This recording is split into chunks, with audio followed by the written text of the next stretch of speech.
Hello and welcome to SKB Shots. Ben Stokes retires from international cricket. Test ఫార్మాటే ఆడుతూ ఉన్నాడు and ఈ says ఇంకా చాలు అనుకున్నాడు అండ్ ఇంగ్లాండ్స్ కెప్టెన్ గానే ఉన్నప్పుడే ఇక్కడ రిటైర్మెంట్ అనేది ప్రకటించాడు.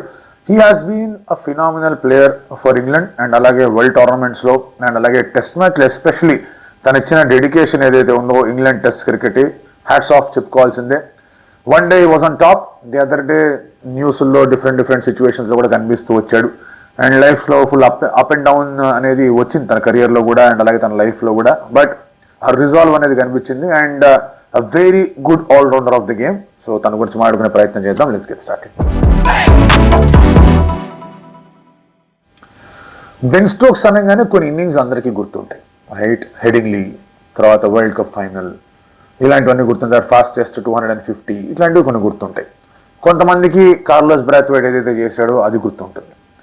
బట్ బెన్ స్టోక్స్ గురించి మనం మాట్లాడుకోవాలంటే వాళ్ళ father is from New Zealand, he's from New Zealand of course. తర్వాత ఇక్కడికి వచ్చి సెటిల్ అయిపోయారు and then he got imbibed to that English culture.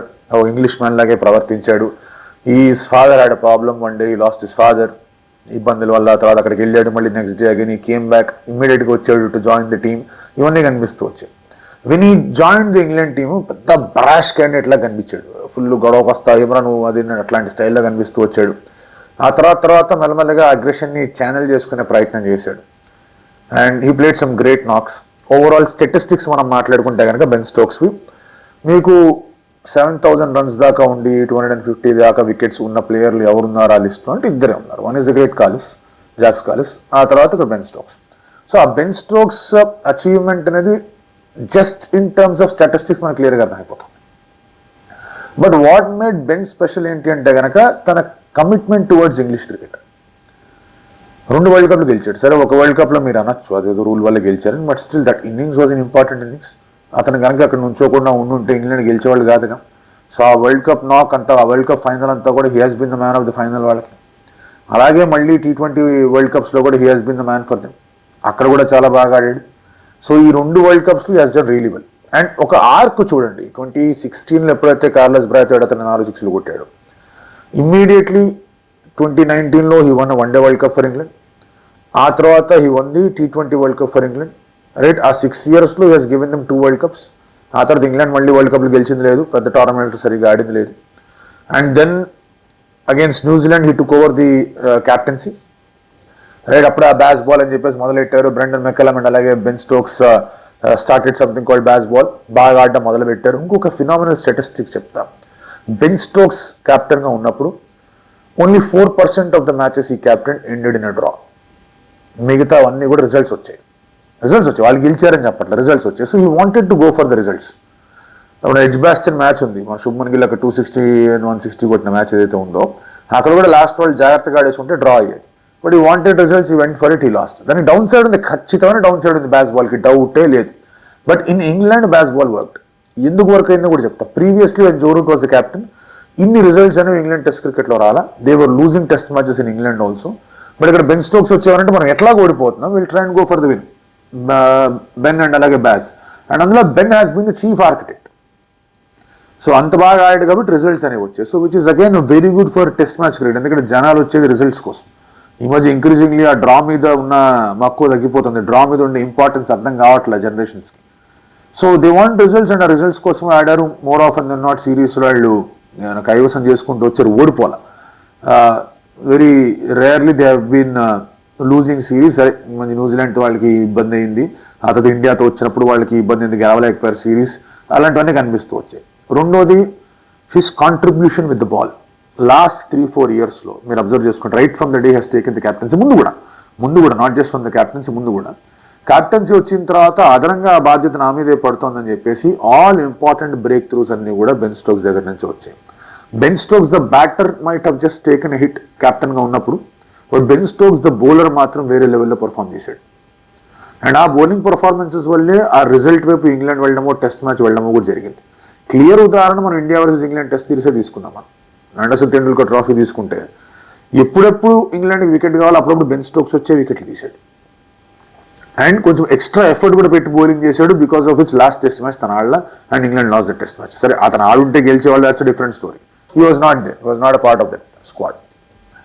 So ఇలా ప్రతిసారి he put his entire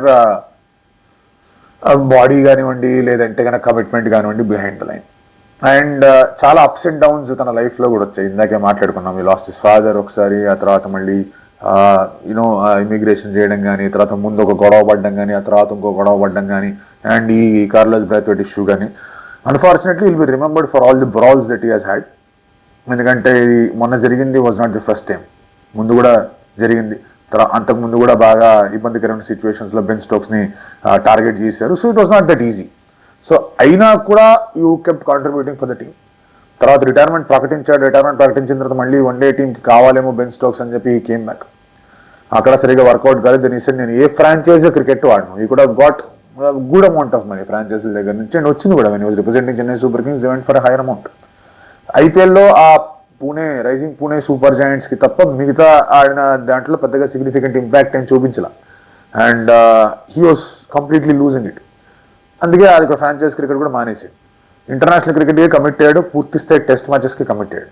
and ఇంగ్లాండ్లో test match seasons are big, ఎందుకంటే they play more test matches than anybody. మీ ఇంగ్లాండ్లో చూసుకు India on an average 11 or 10 test matches per year ఆడితే England play 16 a year. 16 ఆడతారు వాళ్ళు. అది అవే కావచ్చు, హోమ్ కావచ్చు. మన లాస్ట్ 1 year తీసుకోండి, ఇండియాతో 5 ఆడారు, ఇప్పుడు 3 ఆడారు వీళ్ళతో, మళ్ళీ ఇంకో కొన్ని టెస్ట్ మ్యాచెస్ ఉన్నాయి వాళ్ళకి. So they keep playing test matches. So వాళ్ళకి ఆ టెస్ట్ మ్యాచ్ కల్చర్ అనేది ఉంది. They feel every test venue deserves a test match, and దానివల్ల ప్రతిసారి ఆ ఫోకస్ అనేది ఉంటుంది to increase the number of test matches ఎప్పుడన్నా ఏదైనా మార్కీ సీజన్లు వచ్చాయంటే కనుక. సో దానివల్ల ఎక్స్ట్రా టెస్ట్ మ్యాచెస్ ఆడాలి, టెస్ట్ మ్యాచ్లో ఫిట్గా ఉండాలి. ఎవ్రీడే ఒక 12, 13, 14, 15 overs ఫుల్ థ్రాటిల్ వేయగలగాలని చెప్పేసి మిగతా క్రికెట్ అంతా కూడా వద్దనుకున్నాడు. So that is how he was committed to English test match cricket. But నాకు తెలిసినంత వరకు ఈ decision came in because of what happened last 2-3 weeksలో.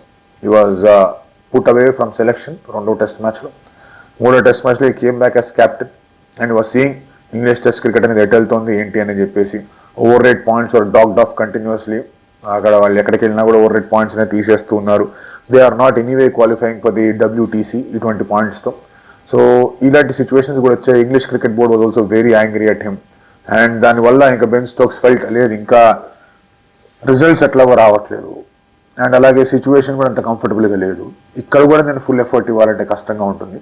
So it is better I stop. Body కూడా ఫ్రీక్వెంట్ ఇంజరీస్ కానీ అవి కానీ అవ్వకుండా I will see I explore other cricketing opportunities అని చెప్పేసి చెప్పాడు. ఇదేది సడన్గా వచ్చిన నిర్ణయం కాదు, అది ఆ రోజు ఏదో అనౌన్స్ చేసిన నిర్ణయం కాదు. ఈ was thinking about it and I think that was conveyed to some of the English board అనేది నా ఫీలింగ్. వాళ్ళు వచ్చి మాకు సడన్గా చెప్పాడు, సడన్ సప్పాయి అంటారు కానీ అదేమీ లేదు, ముందే చెప్పాడు అనేది నా feeling. And ya definitely people would have said ఆగు ఉండు కొన్ని రోజులు ఆడు, హ్యారీ బ్రూక్ని కొంచెం డెవలప్ చేయాలనుకొని ఉంటారు, ఈ సీజన్ అంతా అయిపోయాను కొంతమంది మాట్లాడి ఉంటారు, no doubts about that. But he's well within his rights. ఇప్పుడు ఈ సీజన్ కూడా మళ్ళీ అనవసరంగా పుష్ అంతా చేసుకుని ఇబ్బంది పడడం ఎందుకు? ఇంకొక 1 year he will try and take a break and probably play some franchise cricket. So yes, English క్రికెట్కి మాత్రం he has been an excellent match winner. Ian Botham తర్వాత అలాంటి ఒక ఆల్రౌండర్ రావడం, ఇన్ఫ్యాక్ట్ ఆండ్రూ ఫ్లింటాఫ్ కన్నా కూడా బెటర్ రిజల్ట్స్ తెచ్చిన ఆల్రౌండర్గా బెన్ స్టోక్స్ ఉంటాడు. టెస్ట్ మ్యాచెస్లో అయితే ఈ ఆల్రౌండర్స్ లిస్ట్లో he's always been at the top 1, 2లో ఎప్పుడు కనిపిస్తూనే వచ్చాడు. వన్డే ఇంటర్నేషనల్స్లో when he was in good flow he's always contributed ఇంగ్లాండ్కి. T20 వరల్డ్ కప్ కూడా తెచ్చిపెట్టాడు. సో ఐ థింక్ ఇంకా ఇంగ్లాండ్కి ఇంతకన్నా కూడా ఈ ప్లేయర్ దగ్గర నుంచి ఎక్స్పెక్ట్ చేయలేరేమో. So well done on a very good career Ben Stokes. చాలా ఉన్నాయి, చాలా గుడ్ పాయింట్స్ ఉన్నాయి. గుడ్ పాయింట్స్తో పాటు కొన్ని బ్యాడ్ పాయింట్స్ కూడా ఉన్నాయి. But as a cricketer I'm sure Ben Stokes would hope that ఆ గుడ్ పాయింట్స్ గురించే జనాలు మాట్లాడుకోవాలని చెప్పేసి, once he's retired good points గురించే మాట్లాడుకుంటారు అందరూ కూడా. So let's see what's in store for you on the other side. Wishing you all the very best.